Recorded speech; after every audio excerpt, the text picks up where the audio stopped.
घरी बसून बोर होत असल्याने आज मी बनवणार आहे शिमला मिरचीची भाजी। त्यात मी घालणार आहे दही। दही घालून तुम्ही नक्की ट्राय करा, कसली भारी बनते। त्यासाठी मी दही पहिल्यांदा फेटून घेणार आहे आणि फेटलेलं दही आपण वापरणार आहे। त्यानंतर आपण घ्यायचं आहे एक पॅन आणि पॅन मध्ये आपण सर्वप्रथम घालायचं आहे तेल। तेल थोडंच घाला, नाहीतर कोलेस्ट्रॉल वाढलं तर माझ्याकडे ओरडत्याल, त्यामुळे तेल थोडं घाला। तेलात आपण घालणार आहे जिरे। जोपर्यंत जिरे पॅन मध्ये डान्स करत नाही तोपर्यंत त्यांना तसंच ठेवा। त्यानंतर कढीपत्त्याला सुद्धा एक चान्स द्या। कढीपत्ता सुद्धा नाचायला लागला की मग त्यात घाला हिंग। हिंग घातल्यावर चव छान येते। त्यानंतर घालायचा कांदा। असा कांदा उभा चिरून घेतलेला आहे मी।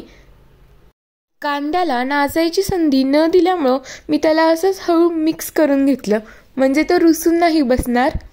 त्यानंतर सगळ्यांना मिरचीचा ठसका द्यायला मी मिरचीला सुद्धा पॅन मध्ये घालून मिक्स केलं। तोपर्यंत आपल्या शिमला मिरचीला राग आला। शिमला मिरची म्हटली मला का मागं ठेवलंय, मग शिमला मिरचीला घातलं आणि शिमला मिरचीला सुद्धा मिक्स करून घेतलं।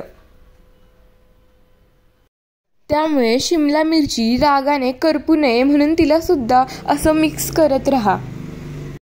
आता हळद म्हणली माझ्याशिवाय भाजी बनवूनच दाखव, मग हळदला पण घातलं आणि मिरची पावडरला पण घातली। आता मीठ घातलं नाही ना तर तुम्हाला किचन मध्ये कोण पाऊल पण ठेवणार नाही पुढच्या वेळीपासून, त्यामुळे मीठ घालून भाजी चांगली हलवून घ्यायची।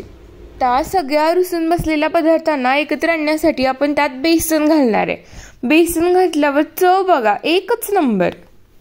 त्यानंतर मगाशी फेटून ठेवलेलं दही घालायचं आणि सगळं मिक्स करून घ्यायचं। मग बघा शिमला मिरची पण कसली टेस्टी बनते।